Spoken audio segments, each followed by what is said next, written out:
Hello everyone, welcome to channel learn with ease. आज हम करेंगे कैश बुक पार्ट 4, जहां पर हम प्रैक्टिकल प्रॉब्लम क्वेश्चन नंबर 4 को सॉल्व करेंगे। यह question chapter number 11 DK Goyal की बुक से लिया गया है। तो शुरू करते हैं आज का लेसन। यहाँ पर क्वेश्चन नंबर 4 में कुछ ट्रांजेक्शन्स दी गई है, जिसको आपको सिंगल कॉलम कैश बुक में लिखना है। ये है कैश बुक का फॉर्मेट, जहां पर आप डेबिट साइड में रिसीट्स लिखते हो और क्रेडिट साइड में पेमेंट्स लिखते हो। और कैश बुक का रूल क्या होता है? Debit what comes in, credit what goes out. तो फर्स्ट ट्रांजेक्शन है आपकी कैश इन हैंड 25,000, मतलब आपके पास ओपनिंग बैलेंस है 25,000। आपके पास महीने की शुरुआत में इतने रुपए हैं, तो इसका मतलब आपके पास है। तो वो चीज एक तरह से रिसीट है आपकी। आपके पास ओपनिंग बैलेंस है, उसको आप कैसे शो करोगे? डेबिट साइड में लिखोगे और टू बैलेंस बीडी लिखोगे 25,000, क्योंकि ये आपके पास बैलेंस स्टैंड कर रहा है। नेक्स्ट है कैश सेल्स 40,000। आपने कैश की सेल की है, नकद की सेल की है, जिस पर आपको पेमेंट मिल गई है 40,000 की। लेकिन यहाँ पर सीजीएसटी और एसजीएसटी का रेट है 6%। आई होप कि आपने जीएसटी का चैप्टर अच्छे से पढ़ लिया है, मेरे जीएसटी के ट्यूटोरियल्स को अच्छे से देख लिया है। नहीं देखा है तो please watch and learn from that. तो यहाँ पर सीजीएसटी है, मतलब यहाँ पर इंट्रा सेल आपने की हुई है। तो ये अगर सेल की है, आपको पेमेंट आ रही है, रिसीट हो रही है, ये तो आपको पता चल गया कि आपको डेबिट साइड पे करना है। एंट्री क्या बनेगी इसकी? पहले तो कैलकुलेशन देखो, 40,000 पर आप 6% लगाओगे तो 2400 का सीजीएसटी और एसजीएसटी आएगा। अगर आप एंट्री बनाओगे तो क्या बनाओगे? कैश अकाउंट डेबिट करोगे 44,800। क्यों? क्योंकि आपको जो सेल अमाउंट है प्लस जीएसटी अपने बायर से कलेक्ट करनी है सेल के टाइम पर। टू सेल्स अकाउंट 40,000 और टू आउटपुट सीजीएसटी अकाउंट 2400 और टू आउटपुट एसजीएसटी अकाउंट 2400। तो आपका यहाँ जो कैश अकाउंट है, वो किसकी वजह से क्रेडिट हो रहा है? वो डेबिट हो रहा है।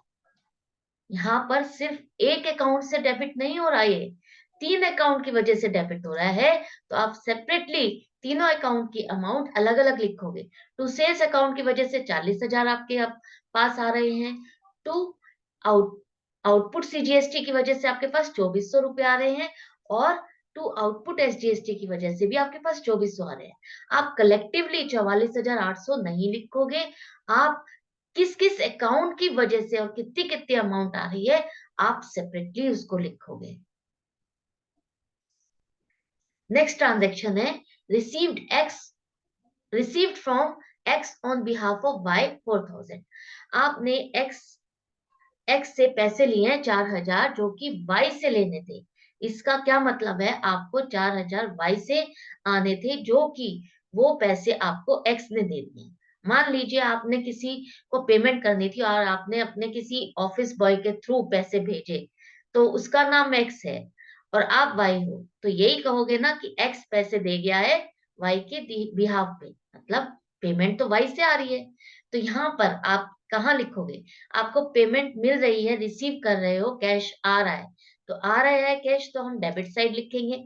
और किसकी वजह से आ रहा है, कहां से आ रहा है? एंट्री देखो, कैश अकाउंट डेबिट करोगे, टू वाई अकाउंट होगा आपका। वाई की वजह से आपका आ रहा है, तो टू वाई अकाउंट लिखोगे 4,000। यहाँ पर जो हम टू लिखते हैं, ये एक फॉर्मेट है कैश बुक का, इस वजह से टू लिख रहे हैं। क्रेडिट में टू लिखा हुआ आता है अकाउंट का, इसलिए नहीं लिखते हैं। यहाँ पर टू लिखा हुआ फॉर्मेट में है, इसीलिए हम इसको यहाँ पर टू लिखेंगे। और जब क्रेडिट साइड पे लिखते हैं तो हम बाय से शुरू करते हैं। नेक्स्ट है paid to Somlal 4,900 and discount received 100। अब आपने पेमेंट की है सोमपाल को 4,900 की, जिस पर आपको डिस्काउंट भी मिल रहा है 100 रुपए का। अब आपको क्या कर रहे हो? आप पेमेंट कर रहे हो, तो मतलब कहाँ लिखोगे? क्रेडिट साइड पर। ये आपको पता चल गया। अब आप इसकी एंट्री बनाओ, ताकि आपको पता चलेगा कि आपको कितनी अमाउंट से लिखना है और किसको लिखना है।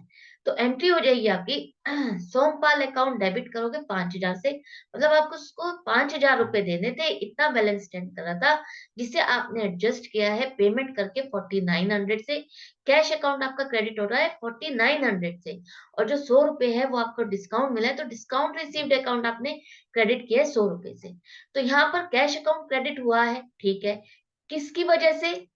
सोमपाल की वजह से। एक ही अकाउंट है जिसकी वजह से आपका कैश अकाउंट क्रेडिट हो रहा है, वो है सोमपाल अकाउंट। तो बाय सोमपाल अकाउंट लिखोगे पर्टिकुलर्स में, और कितनी अमाउंट से? 4900, क्योंकि आपके बिजनेस से कितना पैसा जा रहा है? 4900। आपका कैश अकाउंट कितने से क्रेडिट हो रहा है? 4900 से, तो इसलिए वही अमाउंट आएगी। डिस्काउंट वाली अमाउंट आप इसमें नहीं लिखोगे, 5000 नहीं लिखोगे। डिस्काउंट के लिए आप जो जर्नल एंट्री है वो जर्नल बुक में बनाओगे, या अगर आप ट्रिपल कैश बुक बना रहे हो तो वहां पर डिस्काउंट के कॉलम में ये फिगर आएगी। यहाँ पर हम सिंगल कॉलम बना रहे हैं, तो इसलिए यहाँ पर हम डिस्काउंट की फिगर नहीं लिखेंगे। नेक्स्ट है received from Vijay Kumar 7800 and discount allowed 200। अब आपको पेमेंट मिल रही है विजय कुमार से 7200, और आपने उसको डिस्काउंट दिया है 200 रुपए का। तो पेमेंट आ रही है, आपको पैसा मिल रहा है, मतलब कहाँ लिखोगे आप? डेबिट साइड, रिसीट साइड पर। तो यहाँ पर आप ये तो एंट्री क्या बनाओगे? आप कैश अकाउंट डेबिट करोगे 7800 से, क्योंकि इतना ही पैसा मिल रहा है आपको। बाकी 200 रुपए का तो आपने डिस्काउंट दिया है उसको, तो डिस्काउंट अलाउड अकाउंट डेबिट होगा 200। और जो विजय कुमार का अकाउंट है आपने सेटल किया है 8000 से, पूरा बैलेंस उससे हमको लेना था 8000, और हमको मिला है 7800, तो विजय कुमार का अकाउंट आपने क्रेडिट किया 8000 से। अब यहाँ पर आपको लिखना तो डेबिट साइड में है, किसकी वजह से हो रहा है आपका cash account credit? Vijay Kumar लिखोगे आप। यहाँ पर विजय कुमार के अकाउंट की वजह से आपका कैश अकाउंट डेबिट हुआ है, और कितने रुपए से? 7800 से, क्योंकि इतना ही तो कैश आपके पास आ रहा है बिजनेस में, 8000 नहीं आ रहा है। जितना कैश आ रहा है सिर्फ उतना ही आप लिखोगे। नेक्स्ट है बॉट गुड्स फॉर कैश 20,000, और सीजीएसटी और एसजीएसटी का रेट है 6%। अब आपने कुछ सामान खरीदा है 20,000 का, जिसकी पेमेंट आपने कैश में कर दी है, यहाँ पर लिखा हुआ है क्लियरली कैश में, तो हमने कैश में इसका मतलब पेमेंट कर दी है। यहाँ पर भी आपको सीजीएसटी और एसजीएसटी लगाना है 6%, मतलब आपने कोई इंट्रा स्टेट परचेज की है। तो आप पहले कैलकुलेशन देखो, 20,000 पे कैलकुलेट करोगे 6% से तो 1200, एसजीएसटी भी 6%, 1200 आ जाएगा आपका।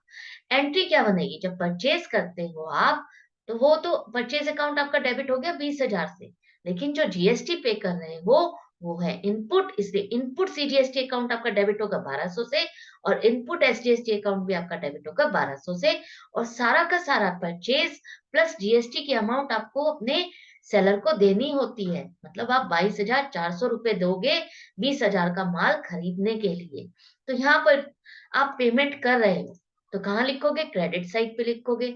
और आपका कैश अकाउंट क्रेडिट हो रहा है, क्रेडिट हो रहा है किसकी वजह से? यहाँ पर 3 अकाउंट है जिसकी वजह से आपका कैश अकाउंट क्रेडिट हो रहा है, तो तीनों अकाउंट अलग अलग लिखोगे। By purchase account 20,000, bye input CGST account 1200, bye input SGST account 1200। Collectively आप नहीं लिखोगे 22,400, अलग अलग अमाउंट से, जिस अकाउंट से जितना क्रेडिट हो रहा है ये वही लिखोगे आप। नेक्स्ट है पेड कार्टेज 1,000 रुपीज, और इस पर भी सीजीएसटी और एसजीएसटी 6% चार्ज करना है, मतलब आपने कार्टेज पे किए 1,000 रुपए की। अब आपके दिमाग में पॉइंट आ रहा होगा कि कार्टेज पे तो हम कभी भी जीएसटी नहीं पे करते, कभी भी हम सामान लेके आते कोई जीएसटी नहीं देते। जब भी आप किसी ट्रांसपोर्टर के थ्रू कोई सामान मंगाते हैं और उसको जो कार्टेज पे करते हो, वहां पर जीएसटी चार्ज होता है। यहाँ पर ट्रांसपोर्टर लिखा नहीं है, पर आपको अगर जीएसटी का रेट दिया हुआ है, मतलब आपको जीएसटी लगाना है, आपने जीएसटी इसके साथ पे की है। तो यहाँ पर अगर कैलकुलेशन हो जाएगी तो कार्टेज है 1,000 रुपए की, 6% से सीजीएसटी 60 रुपीज होगा, और एसजीएसटी भी 60 रुपीज होगा। एंट्री आप क्या करोगे? कार्टेज है, खर्चा है, कार्टेज अकाउंट को डेबिट करोगे 1,000 रुपीज, और इस पर आपने जीएसटी दिया है, तो ये हो गया इनपुट सीजीएसटी अकाउंट डेबिट 60 से, और input SGST account debit 60 rupees से, और कैश अकाउंट आपका क्रेडिट होगा 1120 रुपए से, मतलब आप कार्टेज कितनी दे रहे हो, 1000 रुपए नहीं, 1120 रुपए की कार्टेज दे रहे हो। तो कैश आपके बिजनेस से कितना जा रहा है, 1120 रुपए। तो पेमेंट साइड पे लिखोगे, क्रेडिट साइड पे लिखोगे आप कैश के लिए, कैश क्रेडिट हो रहा है कितने अकाउंट से, 3 अकाउंट से। तो तीनों अकाउंट की अलग अलग अमाउंट के साथ ही आप एंट्री करोगे। By cartage account 1000 rupees, by input CGST account 60 rupees, by input SGST account 60 rupees. आप लोग जो गलती करते हो वो कलेक्टिवली अमाउंट लिख देते हो, एक ही लिख देते हो। वैसा नहीं करना। जब 3 अकाउंट इन्वॉल्व होकर के एक अकाउंट कैश को क्रेडिट कर रहे हैं, तो हम तीनों अकाउंट में अलग अलग अमाउंट ही लिखेंगे। नेक्स्ट है रेमिटेड टू धर्मा धर्मावीर 1880 रुपए and discount allowed by him 120 रुपए। अब आपने धर्मावीर से को पेमेंट की है 1880 रुपए की, और उसने आपको डिस्काउंट अलाउ किया, मतलब उससे आपको डिस्काउंट मिल रहा है। यहाँ पर आपको फायदा हो रहा है, मिल रहा है। अलाउड बाय हिम मतलब आपको डिस्काउंट मिल रहा है, आप पेमेंट कर रहे हो उसको और आपको डिस्काउंट मिल रहा है। तो 1880 रुपए की पेमेंट आपने की है, तो पेमेंट साइड पे लिखोगे, क्रेडिट साइड एंट्री क्या बनेगी आपकी, धर्मवीर अकाउंट डेबिट कर रहे हो 2000 से क्योंकि इतने का बैलेंस था, और कैश जो जा रहा है आपके बिजनेस से वो है 1880, क्योंकि टू कैश अकाउंट आप करोगे 1880 से क्रेडिट, और टू डिस्काउंट रिसीव जो कर रहे हो वो अलग अकाउंट क्रेडिट होगा 120 रुपए से। आपके बिजनेस से कैश सिर्फ जा रहा है 1880 रुपए। तो पेमेंट साइड पर आप लिखोगे बाय धर्मवीर अकाउंट, क्योंकि इसी अकाउंट की वजह से आपका सिर्फ कैश अकाउंट क्रेडिट हुआ है, और वो भी 1880 रुपए से। इतनी ही अमाउंट लिखोगे, डिस्काउंट के बारे में यहाँ पर नहीं लिखोगे आप। नेक्स्ट है रिसीव्ड एमओ फ्रॉम मोहन 500। यहाँ पर आपने मोहन से 500 रुपए का क्या रिसीव किया है, मनी ऑर्डर। मनी ऑर्डर का मतलब ये है कि आपने ये पोस्टमैन के थ्रू उसने आपको पैसे भेजे हैं। तो जब पोस्टमैन मनी ऑर्डर लेके आता है तो आपको कैश की पेमेंट कर देता है। तो यहाँ पर एक तरह से आपके पास कैश आ रहा है, किससे आया है, मोहन से। तो यहाँ पर आप रिसीव कर रहे हो, कैश ले रहे हो। तो डेबिट साइड पे लिखोगे, रिसीट साइड पर किससे आ रहा है, क्या एंट्री बनेगी, cash account debit to Mohan. Cash किसकी वजह से डेबिट हुआ, मोहन की वजह से, टू मोहन अकाउंट पर्टिकुलर्स में लिखोगे और 500 रुपए अमाउंट में लिखोगे। नेक्स्ट है बोरोड फ्रॉम महावीर 7500। अब आपने महावीर से उधार लिया है 7500 रुपए का, मतलब उससे आपने पैसे लिए हैं उधार में, एक तरह से लोन लिया है। तो लोन भी लिया है, इट डजेंट मैटर, आपके पास तो पैसा आ रहा है। आपको तो कैश बुक में वही देखना है कि आ रहा है या जा रहा है कैश आपका, बस। वो लोन है या नहीं है वो चीज हम बैलेंस शीट या प्रॉफिट एंड लॉस अकाउंट वगैरह बनाते हुए उस चीज को देखेंगे। यहाँ पर आपके पास कैश आ रहा है, आपको ये देखना है, और रिसीट साइड पे लिख देना है किसकी वजह से आ रहा है, कहां से आ रहा है। ये देखो, आप कैश अकाउंट डेबिट करोगे टू महावीर लोन अकाउंट। तो टू महावीर लोन अकाउंट आपका पर्टिकुलर्स में लिखोगे और अमाउंट हो जाएगी 7500। यहाँ पर नेक्स्ट एंट्री है received from Bhushan 3900, discount allowed 100। अब आपने भूषण से 3900 रुपए रिसीव किए हैं, पेमेंट आपको लेनी थी, उसमें से आपको सिर्फ 3900 रुपए मिले हैं, और 100 रुपए का आपने उसको डिस्काउंट दिया, मतलब 4000 आपको मिलने चाहिए थे, उसमें से 100 रुपए का आपने डिस्काउंट अलाउ किया।